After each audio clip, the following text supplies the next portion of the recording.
Hola, muy buenos días a este nuevo informe de virus respiratorio de la campaña de invierno. Soy el doctor Cristian García, jefe del Departamento de Epidemiología del Ministerio de Salud, y me acompaña la doctora Fabiola Jaramillo, jefa de la División de Gestión de la Red Asistencial. Antes de iniciar con nuestro reporte de la situación de virus respiratorio, quisiéramos dar un mensaje a todas las personas que están hoy día en las zonas afectadas por el mal clima y las lluvias que han estado a lo largo de nuestro territorio. Queremos recordarles que los equipos de salud han estado activamente organizándose para la protección. Y una de estas medidas es la vacunación.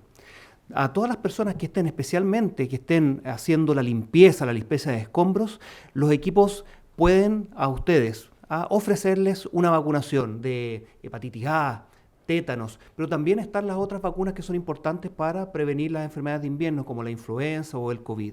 Por lo tanto, queremos hacer y destacar que existe la disposición en puntos especiales organizados a lo largo de todo el territorio, en especial en las zonas afectadas, para que puedan acceder y protegerse de estas enfermedades.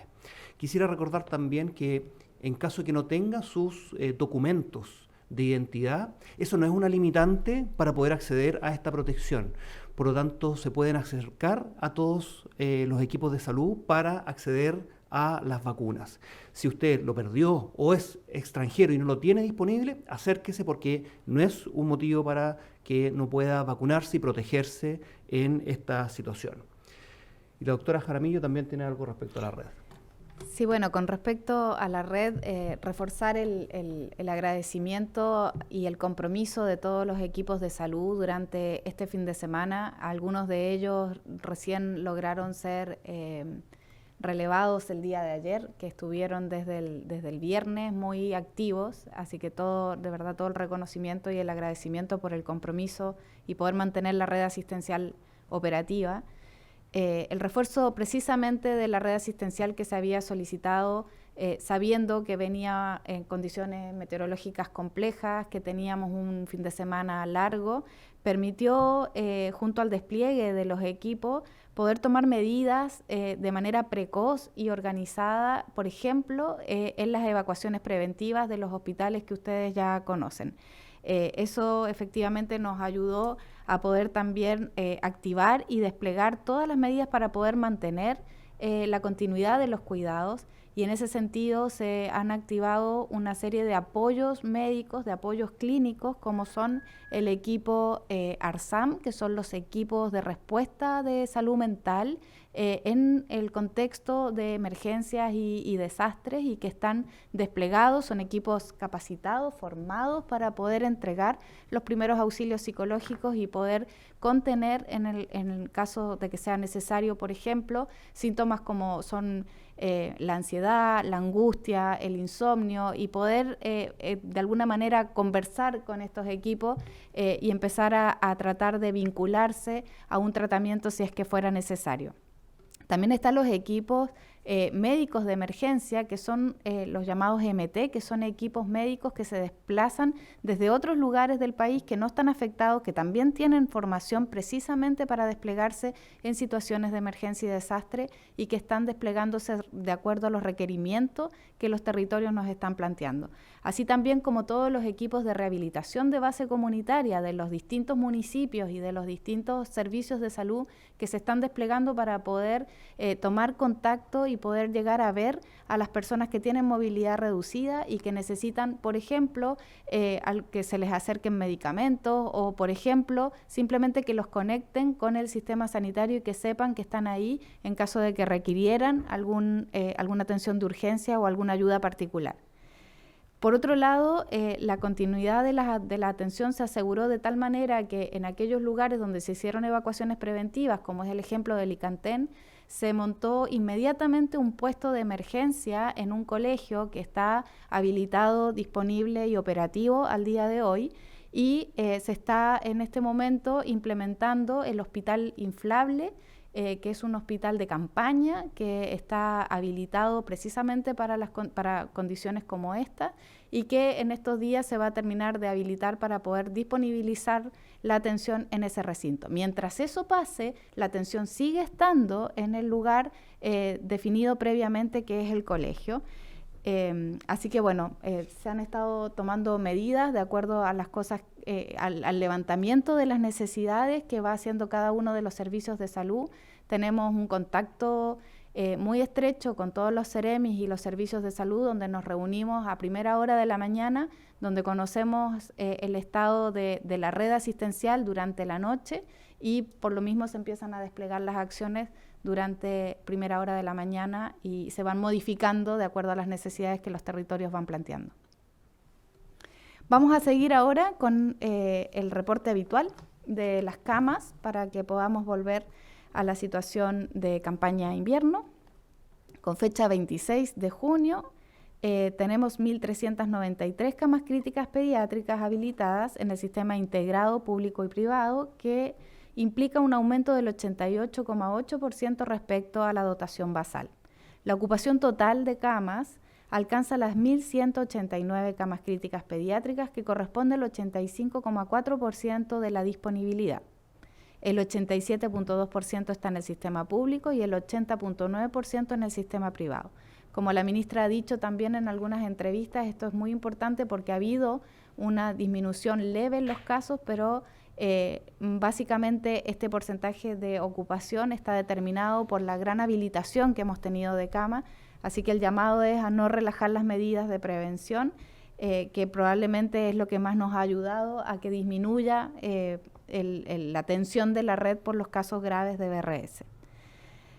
Como hemos dicho en otras oportunidades, la ocupación varía a nivel regional, donde tenemos, por ejemplo, un 40% en la región de Arica y Parinacota, hasta el 100% en la región de Ñuble. Hasta las 14 horas del día 26 de junio se realizaron 10 traslados y desde el inicio de la campaña van 389 traslados pediátricos respiratorios de niños en cuidados críticos, de los cuales 162 han sido trasladados al sistema privado. Por lo tanto, tenemos en el sector público 87,2% de ocupación con 989 camas habilitadas, y en el sector privado, de las 404 camas habilitadas, tenemos 80,9% de ocupación, lo que hace el 85,4% de ocupación en el sistema integrado.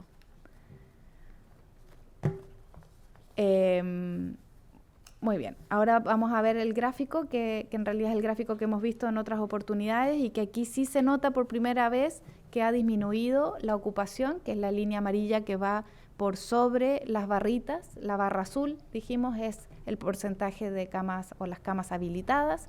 La barra amarilla es la ocupación, es decir, las camas ocupadas. Y la línea de arriba, que es lo que por primera vez empieza a tener un descenso, es el porcentaje de ocupación.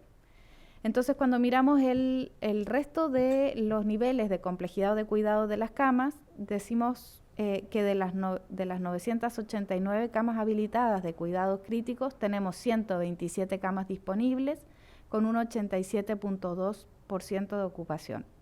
En cuidados medios, de las 1.816 camas habilitadas, tenemos 399 camas disponibles con un 78% de ocupación. Y en cuidados básicos, de las 1.013 camas habilitadas, 422 están disponibles, lo que hace un 58,3% de ocupación y un 75,2% de ocupación a nivel país de todas las camas en sus distintas complejidades. Ahora vamos a pasar a las camas de adulto, con fecha también del 26, que es el corte del día de ayer. Tenemos 4.616 camas críticas adultas habilitadas en el sistema integrado de camas críticas de la red asistencial, con una ocupación que alcanza las 4.125 camas de cuidados críticos, que corresponden al 89,4% del total disponible. un 92,4% al sistema público y un 84,9% al sistema privado. El 55,7% de los pacientes que hoy están en UCI son pacientes que están en ventilación mecánica. Luego vamos a hacer un detalle en aquello. Entonces, en el sector público tenemos 2.766 camas, de las cuales ocupan un porcentaje de ocupación del 92,4%. El sector privado tenemos habilitadas 1.850 camas de adulto críticas con un 84,9% de ocupación, lo que hace el 89,4% del sistema integrado. Lo que hemos dicho aquí también es muy diferente a nivel regional, donde tenemos regiones como Arica y Parinacota que tienen un porcentaje de ocupación menor a, por ejemplo, la región metropolitana, que está con un 91%, por dar un ejemplo. Esto es muy importante porque del número de camas que estamos, de cuidados críticos que estamos viendo, si nosotros aquí hacemos un foco a las personas que están hoy necesitando ventilación mecánica, que es un criterio en el fondo de gravedad de los pacientes que usan el cuidado crítico y que nos permite hacer alguna maniobra para poder, por ejemplo, usar mayores ventiladores si lo requiriéramos.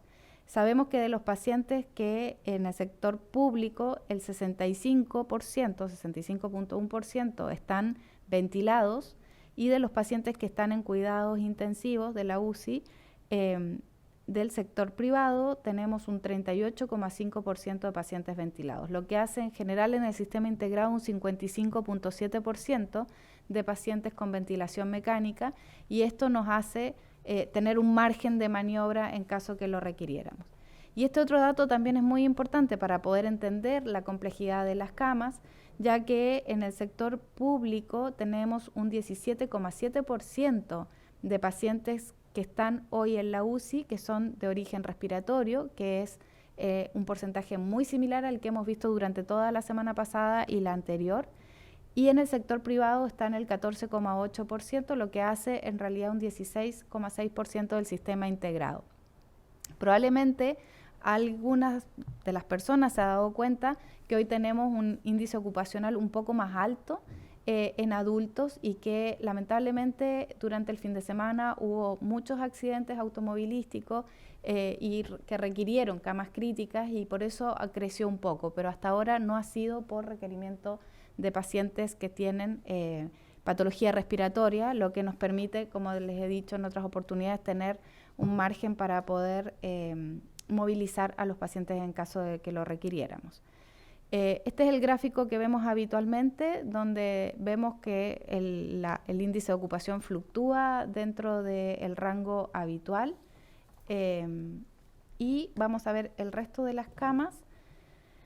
Entonces, en cuidado crítico, en el sistema público, tenemos 2.766 camas habilitadas, de las que tenemos 211 disponibles, con un porcentaje de ocupación del 92,4%.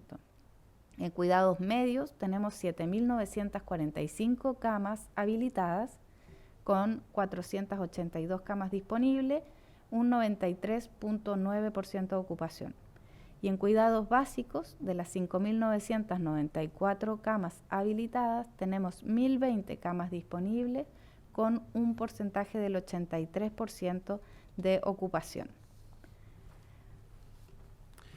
La situación epidemiológica se mantiene con una circulación importante y alta de virus respiratorio. Como hemos visto, si bien podemos notar algún grado de avance y buena noticia respecto a la cantidad de personas hospitalizadas, sigue siendo un número muy alto. Y esto es lo que esperamos que se mantenga. Recordemos, el principal virus que circula hoy en día es el virus respiratorio sincicial, que es un virus que no tiene vacuna y que causa un daño destruyendo el tejido pulmonar, especialmente en los niños más pequeños. Por lo tanto, el llamado es a mantener todas las medidas de prevención, especialmente en esta época donde entre lluvias o frío hace muy dificultoso, por ejemplo, ventilar. ventilemos cuando podamos, pero tenemos otras capas de protección que son importantes. El lavado de manos, usar mascarilla especialmente si tienen síntomas, nos va a ayudar a prevenir los contagios y a reducir el ingreso de personas a las hospitalizaciones. Esperamos que las próximas semanas siga esta circulación importante. Es algo característico en los inviernos y que los virus demoran en ir reduciéndose. Por lo tanto, esperamos que sigan existiendo contagios y que sigan los casos en las próximas semanas, especialmente de virus respiratorio sincicial, pero también de influenza, que es otro de los virus que circula en nuestro país y que afecta también a niños pequeños, pero también a las personas mayores.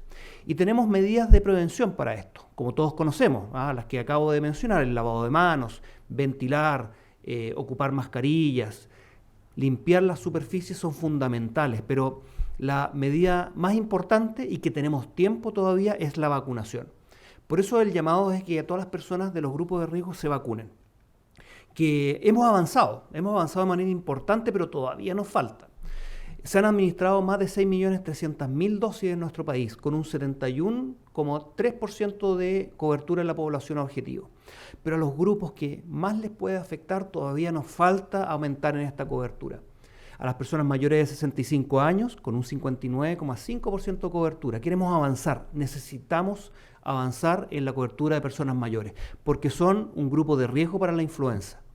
Por eso el llamado a usted, si tiene 65 años o más, o tiene familiares, amigos, vecinos, oriéntelos, llévelos. Estamos a tiempo para prevenir esta enfermedad y la vacuna es una de las mejores armas que tenemos para reducir el riesgo. Y también el llamado a todas las mujeres embarazadas. La cobertura es de un 37,8% en este grupo. Recordemos, la vacunación contra la influenza es una vacunación que es segura, que la protege a la mujer que está embarazada, pero también al niño por nacer a través de las defensas que se transfieren a través de la placenta, y del niño cuando le da leche materna, también una vez que nace lo protegemos con estas vacunas. Por lo tanto, el llamado es a que nos vacunemos, que nos protejamos, pero nos protejamos todos en conjunto. En las próximas semanas esperamos que siga la circulación, por lo tanto necesitamos mantener todas estas medidas, más que nunca. Porque recordemos, el uso de mascarilla es obligatorio en los centros de atención de personas, en los establecimientos de salud, pero también en lo que queda de establecimientos educacionales en estas clases. Pronto saldrán a vacaciones de invierno, pero también el llamado a que sigan ocupando los lugares aglomerados, a que si tienen síntomas especialmente, las sigan ocupando. Recordemos, si ocupamos la mascarilla, evitamos que estas gotas salten metros de distancia y puedan contagiar a una persona directamente, pero también llegar a superficie donde otra persona lo toma y puede contagiarse. Por lo tanto, use mascarilla en los lugares aglomerados y en especial si tiene síntomas. Con respecto a los signos de alarma, es muy importante si tienes un niño pequeño, menor de 5 años, sobre todo si son lactantes menores, es decir, menor de 1 año o menor de 6 meses específicamente, y empiezan a respirar inquietos, con respiración rápida, con hundimiento de las costillas, con apertura de los orificios nasales o el aleteo nasal, le silba el pecho o le suena, le ronca el pecho, o empieza a aparecer una coloración azulada o blanquecina de los labios o las uñas, empieza a rechazar la alimentación, empieza a estar decaído o muy somnoliento, tienes que ir a consultar un servicio de urgencia. Si eres una persona mayor o estás cerca de una persona mayor y la empiezas a ver decaída, desorientada, con cambios de conducta que francamente hacen que desconozca su actuar habitual, con sensación de ahogo o que, por ejemplo, no ha orinado durante todo el día o francamente tiene temperatura, también tienes que ir a consultar, idealmente acompañar a esta persona a que puedan a consultar en un servicio de urgencia. Si eres una mujer embarazada o una persona gestante, es tremendamente importante estar atento a las sensaciones de ahogo, a la dificultad para respirar y a la aparición, por ejemplo, de temperatura sobre 38 grados, y también debieras consultar en un servicio de urgencia. Si hay dudas dónde consultar, es muy importante poder usar el Servicio de Salud Responde, 600-360-7777, que tiene una serie de profesionales de la salud que están para orientar. Por ejemplo, si los síntomas son indicativos de poder consultar inmediatamente, si puedes esperar y te pueden dar algunas medidas generales para poder esperar. Y si tienes dudas dónde consultar, también es importante poder estar atentos porque pueden efectivamente decirte en qué lugar está más cerca de casa para consultar. El buen uso de la red implica que siempre tratemos de consultar en el lugar más cercano de casa. Están los servicios primarios de atención de urgencia, que son los SAPU. Están los SAR, que están reforzados también, que son los servicios de alta resolutividad en la atención primaria. Y, por supuesto, toda la red de urgencia hospitalaria, que en el fondo está disponible en caso de que se requiera consultar a ella. Les recordamos que el reporte que acabamos de dar se encuentra disponible en la página del Ministerio de Salud, minsal.cl. Y con esto podemos dar el pase a las preguntas de la prensa.